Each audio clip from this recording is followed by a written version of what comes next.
Thank you very much for the invitation, Puff, for being here and to talk to you for about 20 minutes about what I personally think is some trends when it comes to responsible gambling.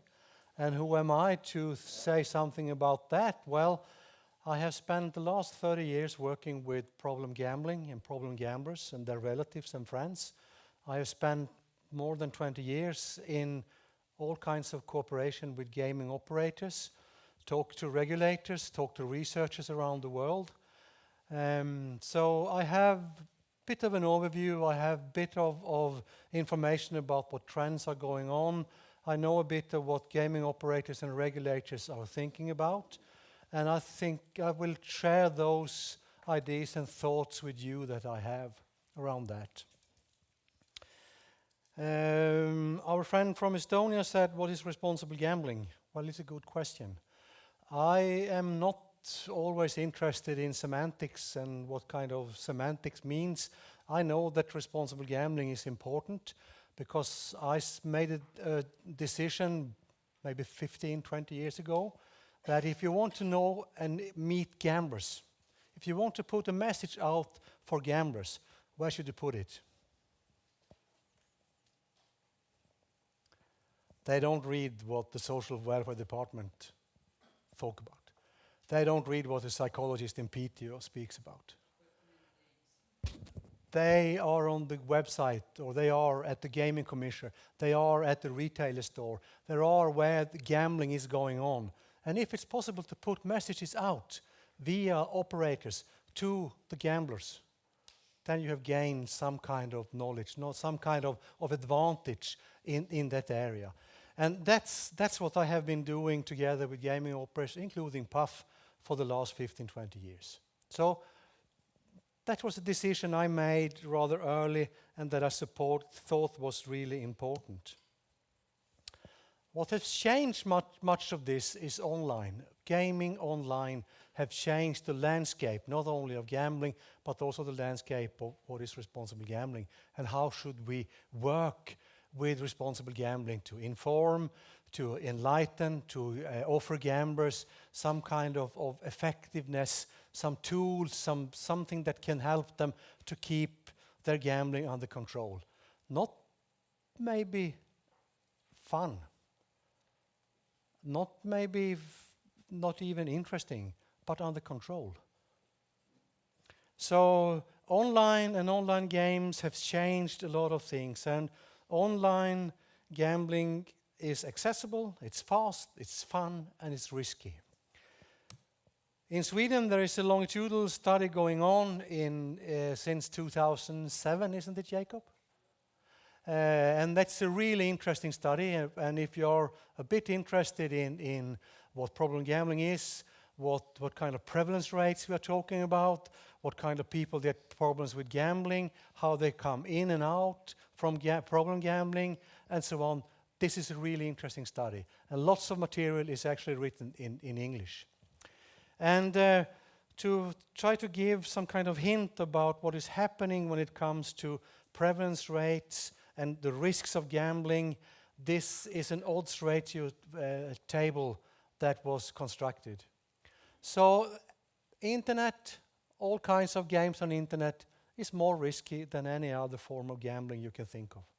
No matter if you put bingo or lotto or whatever on internet, the risks of having problems with gambling increase. But the table is interesting because the number 3 is actually more than a sum. So if you gamble also on VLT, you have to do 3 equals 2.5, so 7%. The risk increased 7 times. So the more games you gamble on, the higher is the risk to have problems with gambling. And that means that the sums are more than the parts. So the more games you gamble on, the higher is the risk that you have problems with gambling. And that's something that should be considered and thought about when we talk about regulations, when we talk about limit setting, when we talk about self-exclusion and so on. This is something you need to bear in mind. The risks increase the more games you gamble. When I talk to media a lot, they say, well, there has to be an increase in prevalence. There are so much gambling going on. There's so much commercials going on about gambling. So problem gamblers must increase, and you must have a lot of to do, Thomas. Well, fact is, when you look on research done on prevalence rates over the world, not in all parts of the world, but the Western world, the prevalence rate actually goes down or stays on the same level as it usually has to be. Around 1 to 3% of the population have some kind of forms of problem gambling. So that's the general trend. Problem gambling and problem gamblers is decreasing and also stays on the same level, despite the accessibility of games, despite games on the internet, despite all the commercials. This is what's going on. But it's not the whole truth.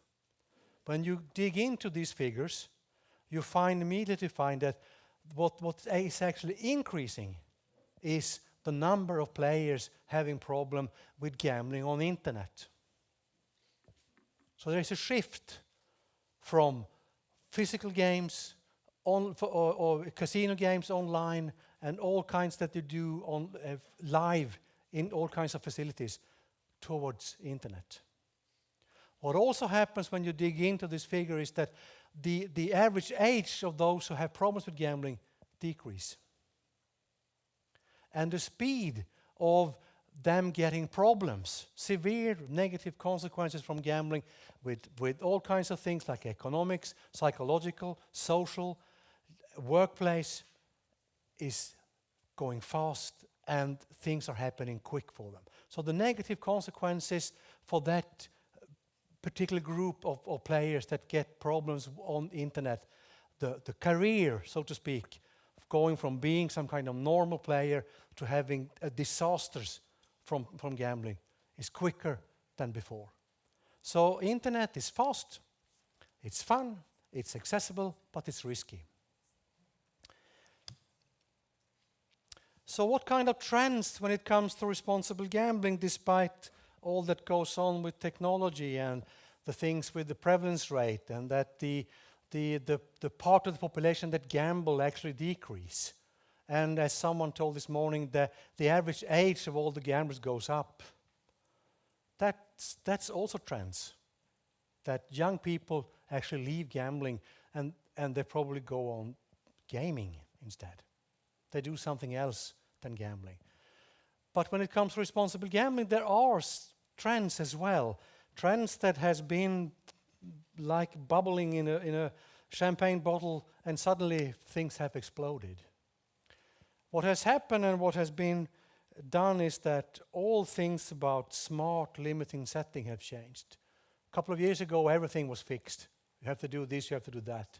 Today, limiting setting is much more individualized.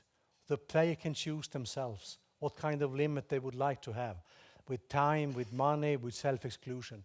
So the options for the player gets more and more broadened, and they can find things that they actually like themselves. The communication with the players has increased dramatically, from being hardly anything, where the operator actually proactively communicated with the player. There has been a dramatic shift in that. Today, most of the operators try to communicate in one way or in many ways from themselves to the player, with all kinds of information about the risks of gambling in a general way, but also communicating what they see about your own personal behavior. There is also an increase in all kinds of self-assessment and self-help tools online. So today you can find self-assessment screening instruments on almost every gaming operator site.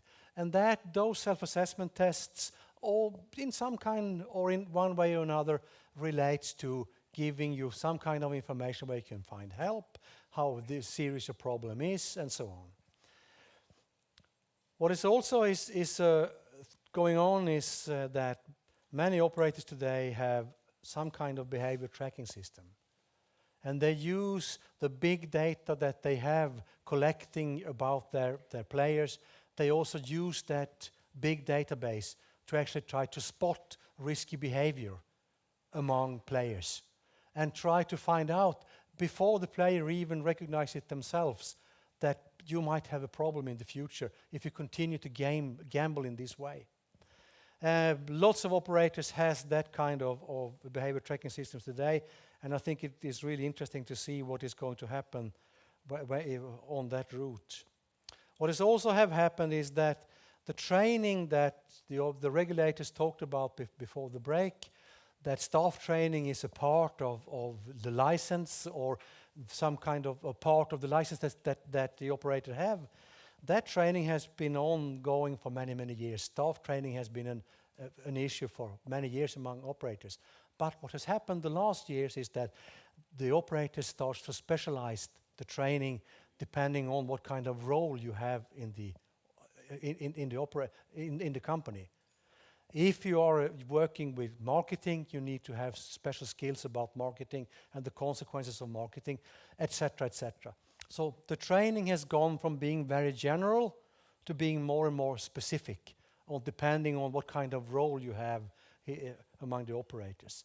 These are 5 general gaming responsible trends that is going on currently around the world. And many operators doesn't talk about it loudly. They just do it. So it's not always so easy to find out what they are doing and how they do it. Sometimes they share, but not always. Do we know today if anything of these responsible gaming tools that operators are using, do we know that they actually work? Well, bits and pieces of that. And that's why I'm happy to see that Per is going to do some research together with Paf. What is working? How does it work? For whom does it work? We know that some things work a little bit better than other things. We know that policy initiatives is really, really important. Things like age limitation, like restricting the number of gambling venues, restricting use of alcohol when gambling. We know that those are policies that not the operators themselves decide on, but we know that that kind of enforced policies have a huge impact on how many people who have problems with gambling. Among the responsible gaming initiatives that operators use, we know that different kinds of maximum loss limits has an effect. Some countries, like Norway, they today talk about imposing a maximum limit of how much money you can use per week, per month, playing on Norsk Tipping's website. No matter what kind of game, there will be a general roof on how much money you can lose on Norsk Tipping's website. I don't know if they are the first operator that actually talks about it, but I hear a lot of operators saying pretty much the same thing. Is it possible to put a general limit on this? I hear regulators talk about it, but Norsk Tipping is actually working on putting up such a limit that you can't lose more than X amount of Norwegian kroner per month. We know that the accessibility or how much money you can transfer to your player account also have an impact. So the more difficult you make it for people to actually transfer money to their gambling account, the better it is from that perspective. We know that these voluntary limits, when people set limits for time and money, also works. It seems that when people are informed before they gamble, pre-gambling, that when they decide what kind of time and how much money they are prepared to lose on gambling, they actually stick to those rules. And we know the self-exclusion works as well. Self-exclusion is an option for many to actually stop for a couple of hours or a couple of days, but for many self-exclusion is a way to get into treatment, They use self-exclusion as a way to finally make a decision to go to treatment. They can have done 5, 6, 7 self-exclusions periods before they at the 8th time they self-exclude, they actually go to treatment. Self-exclusion is also used by people who are in treatment to prevent themselves from going back and have relapse from gambling. And that's why I think, though, that the issue about having some kind of general self-exclusion system in a jurisdiction is a really good idea. If you want to exclude from all kind of gambling, press one button and you are self-excluded for all the legal gaming operators that are working in that country. And I think that's also a trend that lots of jurisdictions talk about, building up a common self-exclusion register.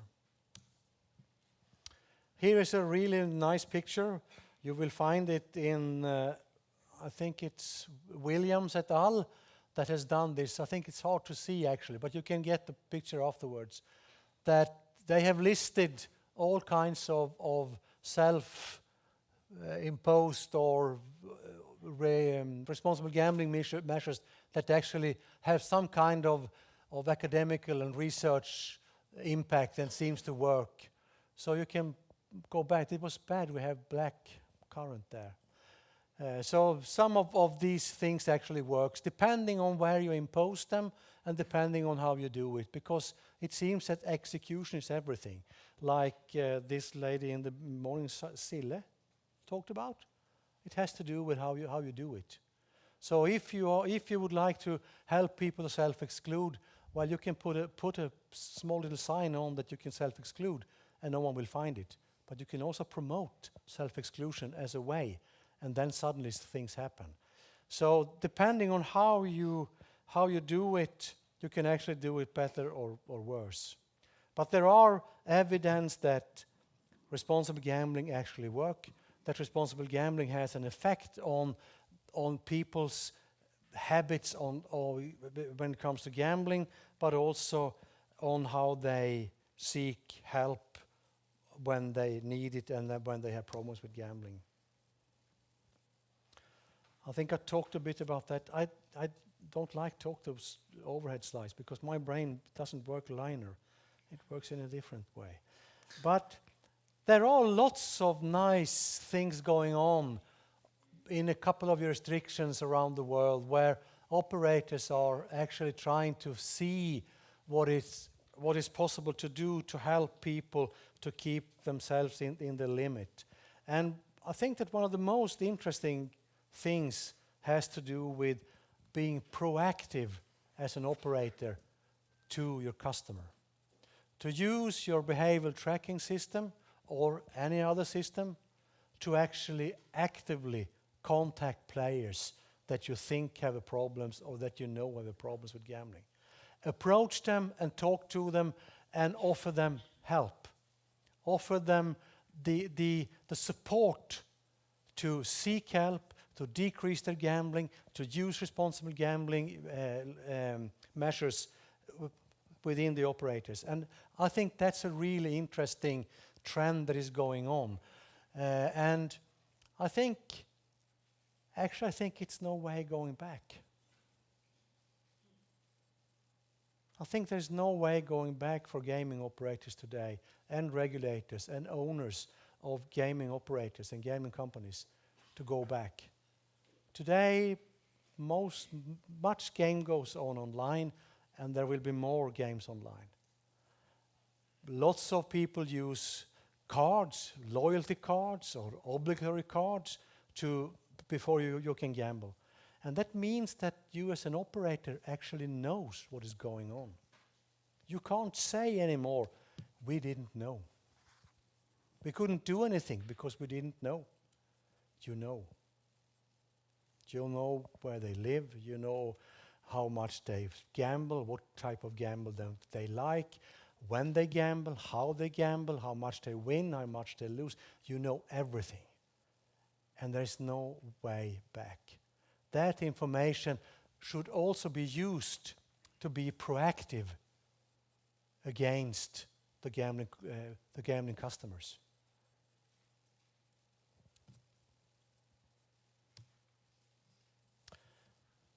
I think I see some challenges with responsible gambling and the discussion that goes on with responsible gambling.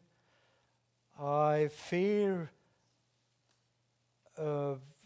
Ruth that gambling and gambling problems will be individualized. We have so many tools, we have so much knowledge, we have given you all the information. It's your decision if you are gambling or not, and that's true. But it's also your fault if you have problems with gambling. We are not in charge anymore. And I fear that it could be, we could end up in a discussion where regulators, politicians, and gaming operators says, "Well, we have done what we can. We can't do anything more. Sorry." I fear that licensing demands could be a roof instead of a floor. I haven't met any gaming operator that doesn't follow the license that they have. They do it 24 hours a day. Or at least they try to be as good as they can to actually do it. But I think that to be, as a regulator, as a politician, to be too precise on what gaming operators should do also means that that is what they are going to do and no more. So why should we introduce research on what kind of communication we should have with our players if the regulators say something different? I think, as I said before, responsible gambling is like Sille talked about this morning. It's about the execution. The smarter you are, the better it is. It's not anymore about inventing something new. It's about doing it in a smarter way.